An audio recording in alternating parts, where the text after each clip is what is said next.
You know, you always were my favorite protagonist. Right back at you, Yugi. It feels so good to know you'll be playing with me.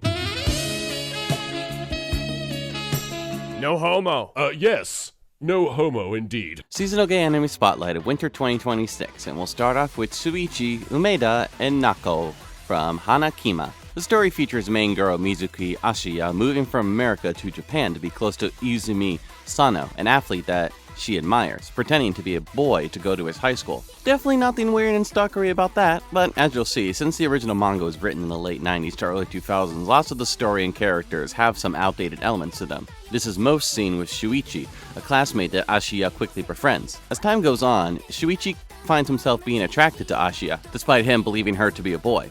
This literally tears him up inside, really confused on how he could be attracted to his bro. Super repressing in order to stay Ashiya's friend and protect her. It's so outdated that it's actually kind of hilarious at times. And what's weird is that it isn't like gay people don't exist in the universe. Nako is clearly a camp gay boy with a crush on fellow classmate Minami Namba. When Minami seems to be getting close to Ashiya, Nako gets super jealous and starts to bully her. When Ashiya finally confronts Nako, she learns about his crush on Minami. Seeing this, her being torn on her own forming crush on Sano, decides to become friends with Nako. Lastly in the anime is Umeda, who is the school doctor.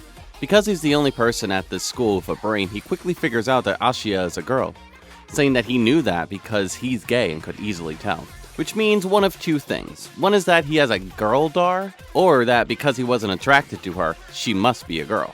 Which, considering he works at an all-boys school, I'm not going to touch that with a 29.5-foot pole. Being the only one that knows that Ashiya is a girl, he's someone that she can go to when she needs advice on her secret or with her feelings for Sano.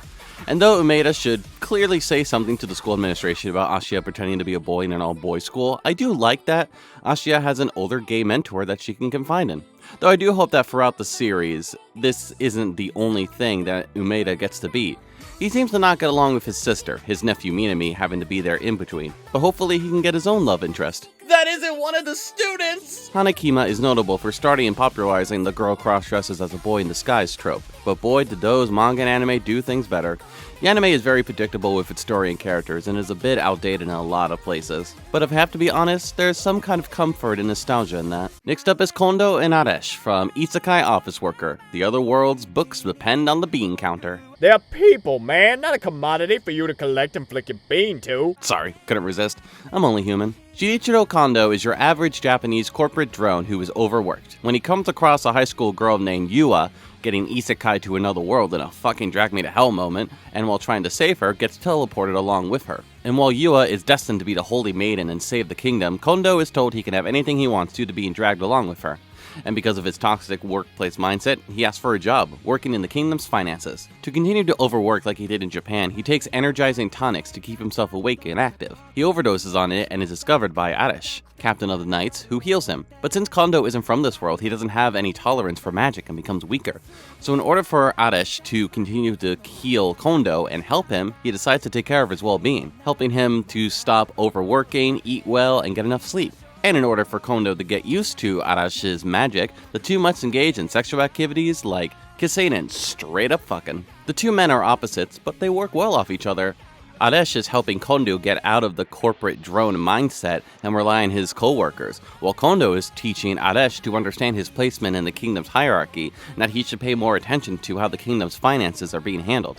One thing I like about Kondo and Aresh having sex for the first time is the consent.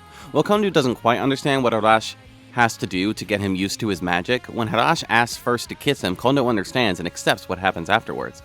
And he's fine whenever Arash holds his hand and kisses him when Kondo needs healing. While Kondo and Arash don't have any feelings for each other right now, I love how Arash can get jealous sometimes. People in the kingdom think that Kondo has feelings for Yua due to him being rightfully concerned about her well-being. Arash seems a little jealous. Also being upset when Yua tries to heal Kondo, Arash gets assertive that only he can heal Kondo. These examples show that while there aren't any explicit feelings between the two right now, it can definitely develop over time. And hey, I always love seeing adult queer relationships in anime, so I'm excited to see where it goes.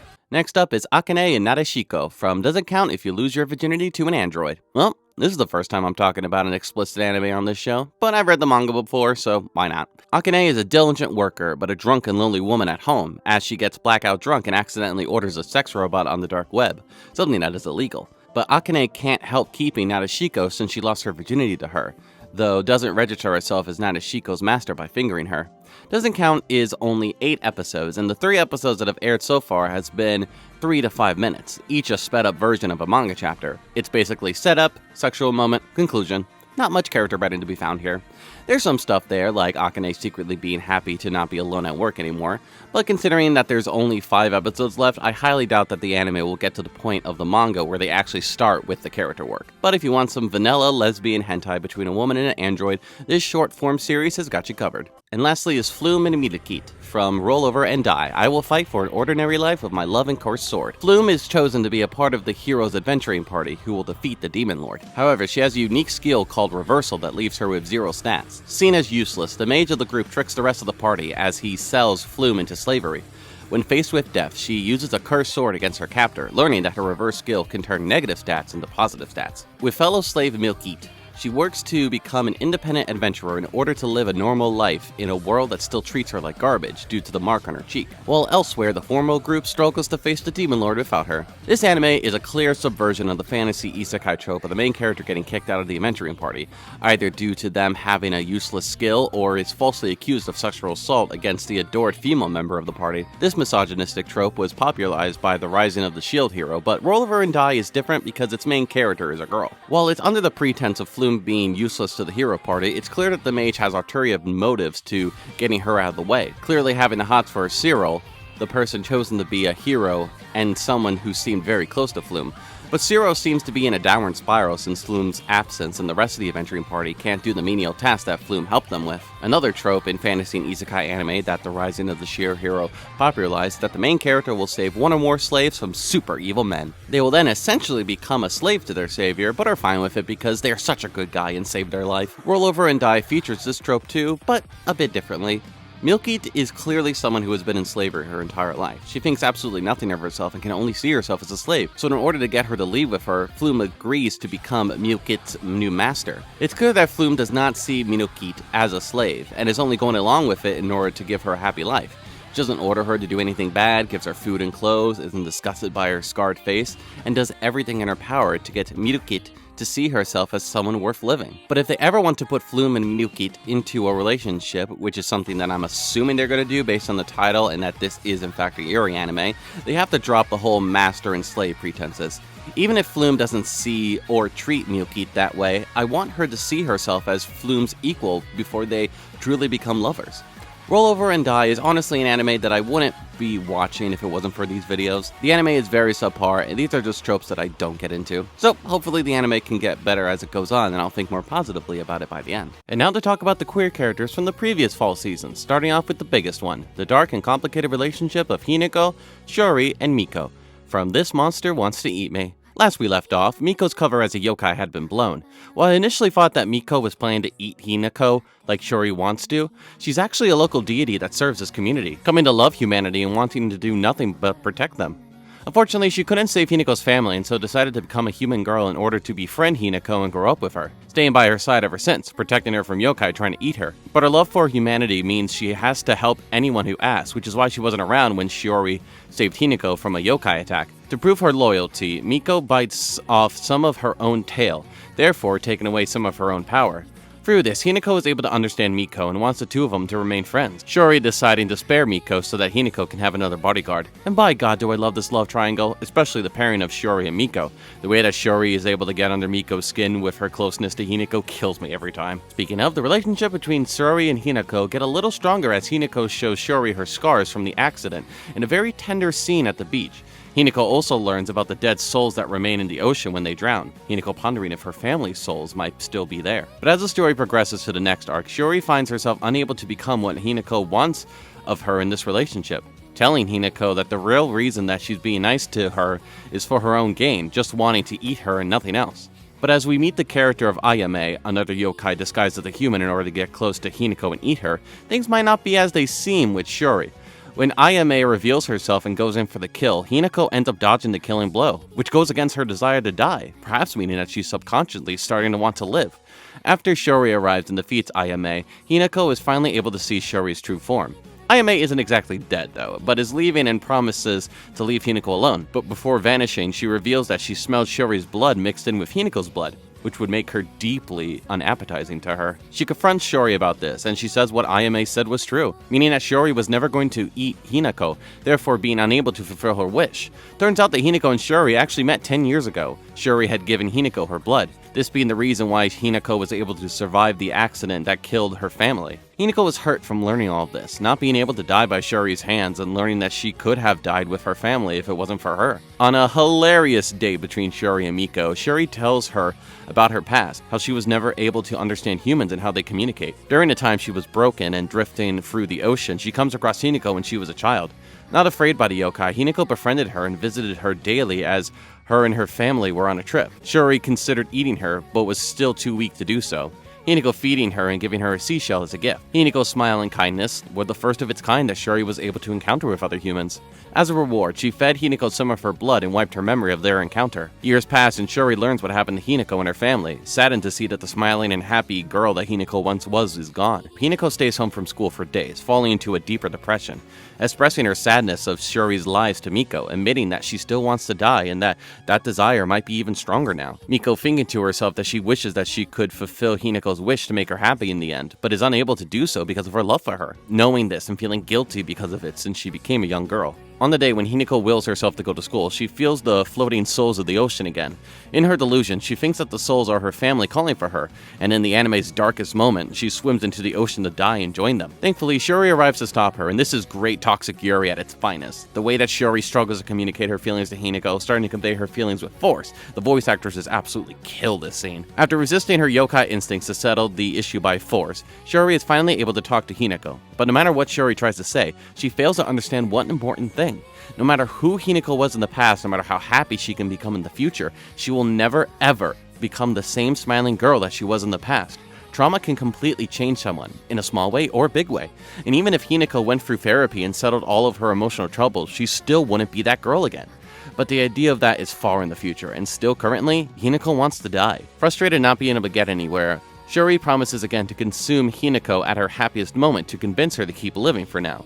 Shiori seals this promise with a kiss of blood, and then once again, this is toxic Yuri at its finest. While this may seem like we are back to status quo, and in a way, it kinda is, some stuff is a little different, as noted by Miko. So she reluctantly agrees to their renewed promise after learning that this is making Hinako happy and alive for now. She notes that this is damaging to the both of them. Hinako forcing herself to be happy and Shiori later having to eat the girl she loves in order to see her family again. The final episode of the anime shows the three girls visiting a hot springs resort.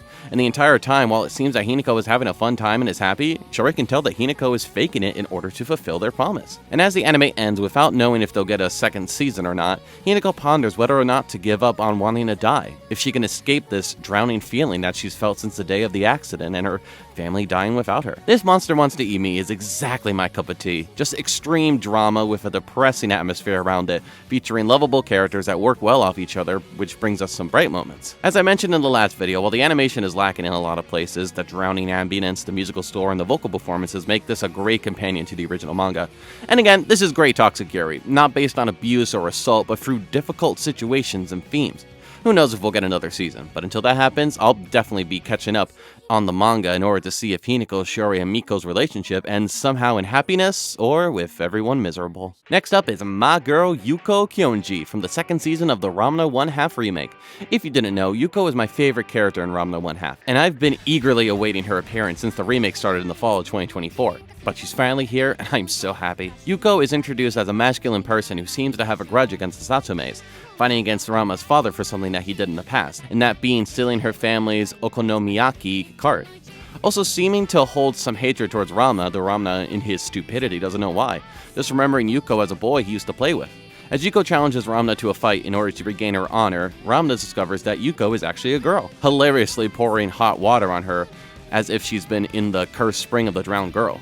It's revealed that Yuko's father told Genma that he wants Yuko to marry Ranma and give him his Okonoyaki card as well. Genma asks an innocent Ramna if he likes Yuko or Okonomiyaki. The child obviously chooses food, and so Genma takes off with the cart, leaving Yuko behind. Her honor as a woman disgraced, as a 4-year-old, Yuko decided to dress and act as a man, training to get revenge against the Satomes. Though when Ramna calls her cute, she finds that she still has feelings towards her supposed fiancé.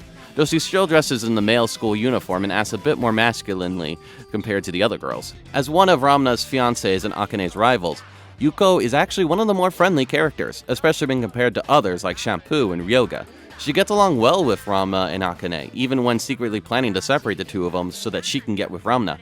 Teaming up with Yoga in the following episode, I always like when the two of them paired up in the manga. Not in a romantic sense, they just work well together as they try to get with their respective love. During these shenanigans, Yuko discovers Ramna's curse, and I love how she continues to pour hot and then cold water on Ramna to see his transformation at the end of the episode. As a wholesome crossdresser, Yuko is a character that I adore. She's a great ball of energy, is determined to get what she wants, and gets along with everyone in the process. Yuko's future stories in the manga also bring about another queer character, but we'll have to see if the remake anime gets to them in future seasons. Next up is Ichi Ono from Sanda. A combination of the same mangaka of Beastars and Science Seru results in great animation and creative, unique storytelling, but not good treatment of its only explicit queer character. In a Japanese society with a declining birth rate that idolizes physical youth but mental maturity, children are faced with arranged marriages, a strict way of living, and the inability to sleep and grow their bodies. The legend of Santa Claus has become non-existent as kids aren't allowed to be kids anymore. That is until Fuyamura stabs fellow student Sanda, revealing him to be the current Santa Claus. Fuyamura asks Santa Claus to find her missing friend Ano, and by episode 5, there she is. And she's looking a lot older physically than all the other kids her age. Through flashback, we see that Ano harbors feelings towards Fuyamura, but never knows how to tell her best friend these feelings, loving how mature Fuyamura is physically and mentally compared to others. Fuyamura can actually sleep during the night without the adults knowing, so her body has changed throughout the nights differently. Fuyamura herself suffers from a bit of gender dysphoria, having a tall and bony frame with a masculine voice, not knowing if she should be considered a boy or a girl. But getting back to Ono, she suddenly has a wet dream between her and Fuyamura, and when she awakens, her body has gone through a massive change, turning into that of an adult. Knowing that she'll be kicked out of the academy thanks to the creepy as hell headmaster, she runs away, eventually revealing herself to Fuyamura, kissing her and confessing her love for her. Thanks to the efforts of Santa and Barbara Goodson's third Old Mentor Lady of the Year, they are able to fend off the headmaster, allowing Ono to continue to stay in the academy in secret. As she recovers, she secretly suffers from growth pains, her body unable to keep up with the rapid growth that she went through in one night. But she keeps this a secret from Fuyamura, who is unsure how to interact with her best friend with her now mature body, and she herself being unable to process love from anyone at all. Fuyamura definitely suffering from self-hatred of her own body. As the season reaches its climax, Fuyamura and Ono try to spend the day together at the festival, but Fuyamura runs off to help Sanda. Ono accepting her fate, asking Sanda to look after Fuyamura, and after having one more talk with her, passes away. Okay, so the bury your gays trope is not as prevalent in manga and anime as much as it is in American television and movies, but it's still frustrating as all hell whenever it pops up. Though I'm sure not the intention of the original mangaka, this type of storytelling with its only explicit queer character really enforces the cis heteronormative status of its world, as I'm almost positive the story will try to set up Sanda and Fuyamura together. Not that I'm saying that Fuyamura and Ono had to get together or anything, since Fuyamura doesn't feel the same kind of love towards Ano that she does towards her, but just killing off the queer character tragically in the first arc is just lazy writing to me, just reinforcing the stereotypes that queer girls can't live a happy life when they grow older and will either have to marry a man or just die. This doesn't stop Sanda from being one of the best anime of the year for me, but it definitely knocked it down a peg. Next up is, surprisingly again, the Quintet from There's No Freaking Way I'll Be Your Lover. Unless. Episodes 13 to 17. Released as one video on New Year's Eve, the anime story continues right where the last one left off, with Rinako accepting Ajisai's confession, but quickly takes it back, deciding that she needs a month's time to accept either Ajisai or Mai's feelings. As this goes on, this extra arc focuses more on Kaho, the last of the main girls that hadn't gotten an arc in the main anime. It's revealed that she's an old friend of Rinako from a cram school when they were younger. Kano knew who Rinako was from the beginning, but Rinako, in all of her infinite wisdom, has only now realized who Kano is. Kano is also a semi-popular cosplayer online, something that was hinted at in previous episodes, along with Satsuki. Rinako gets roped along with Kaho's antics, doing a pair cosplay with her both in private and in public. Along the way, Rinako and Kaho rekindled their friendship as Rinako learns that Kaho's extroverted identity is something of a cosplay itself. Kaho unable to be her true self around other people. As this is going on, Ajisai goes on a date with Rinako, which Mai was supposed to join with them. Mai, upon seeing Rinako consider Ajisai's feelings, thinks that Rinako will be happier with her and is trying to set the two of them together. One of the main things that is covered in this arc is Rinako's interior struggles that have been hinted at throughout the main anime, and that is that she has a big inferiority complex. In short, Rinako doesn't love herself. She doesn't think that she's someone worthy to be loved, explaining why she was so seclusive in middle school and wanted to completely change her image in high school. But no matter how much she changes her exterior appearance and personality, that can't stop how she feels inside. Cosplaying with Kano, though, it actually starts to give her some confidence in herself, helping her to realize how loved she is by other people. This change, and her deciding not to run away anymore, allows her to help Kaho when she's going through her own crisis. We also learned that Rinako wanted to stay friends with Mai and Ajisai not because she doesn't want to form a relationship with them, but because of her own self-hatred. She doesn't think that she's worthy as a person to be loved. Now, that doesn't excuse some of Mai's actions throughout the first third of the main anime, but whatever. I'm just happy with this character arc that Rinako gets in this extra arc. Mai and Ajisai also get some scenes together, talking about their love for Rinako, but also how they don't want either of them to get hurt because of Rinako's answer. Mai even saying that if Rinako wasn't in the picture and Ajisai confessed her love for her, Mai would have accepted. And I'm over here thinking, no, they aren't going to. In the last episode, Satsuki tells Ajisai that Mai is leaving for France, and Ajisai puts everything that Mai has been doing together. Not wanting Mai to be sad and give up her love, Ajisai asks Rinako to give her answer to the both of their confessions. Rinako, having gone through her character arc and deciding not to run away anymore, makes her decision. In front of what I'm assuming is a very confused audience, Rinako declares her love for both Mai and Ajisai, saying that she fell in love with both of them from the beginning, but was unable to accept those feelings because of her self-hatred, admitting that she wants to date the both of them. And you know what? If modern heterosexual harems have started to go more towards the polyamory route, then why not lesbian harems? But this answer does kind of help everyone involved, though I do like that the anime acknowledges that this threesome relationship might cause problems for them in the future. But as Rinako herself admits, she never considered that two girls could date each other, so why not three? And I think that Rinako at this point is strong enough to make both Mai and Ajisai happy. And judging by the last scene of the arc, it seems that Satsuki wants to get in on this action. If anyone has read the later light novels, let me know how all of this goes. I mean, does Kaho get involved with this relationship? Does the quintet become a quintet? I kind of have to know. In the end, there's no freaking way I'll be your lover unless. Turned from a Yuri anime that I really didn't like, to one that I liked the trashiness of, to one that I actually started to like, and ended up being one that I enjoyed by the end of it all. If this arc was in the main anime series, I would have come out of it more positively. What with Rinako having a more completed character arc, Mai becoming a more enjoyable character, and the love triangle ending in polyamory. Enough to be one of my favorites of the year? Probably not. 2025 was a stacked year of anime, and now the queer anime last year, like This Monster Wants to Eat Me and The Summer Hikaru Died, scratched more of an itch for me. But I understand why this Yuri story has its fans. It's a series that gets better as it goes on and goes to places that other series like it doesn't have the balls to. So I can definitely respect that at least. And lastly is the Miss Kobayashi's Dragon Maid movie, titled A Lonely Dragon Wants to Be Loved, which I got to see during its one-day screening in October, which was great to watch on the big screen. Though there were certain fans in the audience that made me go, "You're not affiliated with me!" But anyway, if you know me, then you know that I freaking love Dragon Maid. Its anime adaptation improves from the original manga greatly with its spectacular animation from Kyoto Animation, its more style of sentimentality, its more focus on found family, and Toru is like my 8th favorite anime character of all time. I adore the shit out of this anime and all of its characters. I especially love how queer it is. From Toru loving Kobayashi and Kobayashi slowly feeling the same way, Sayaka's love for Kana, and I will forever be a Fafnir and Takiya shipper. And though this queerness isn't featured too much in the movie, there's still some stuff there. Toru still adores Kobayashi and Sayaka still loves Kana, making her cry when Kana has to say goodbye to her best friend.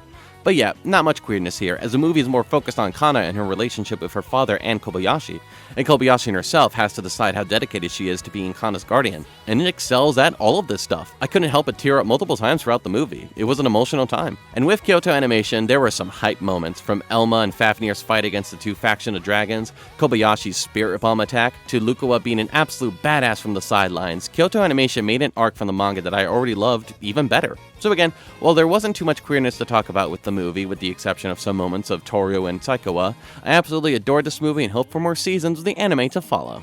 So, what did we learn from today's episode? We learned that all love triangles should just end in polyamory to make things easier.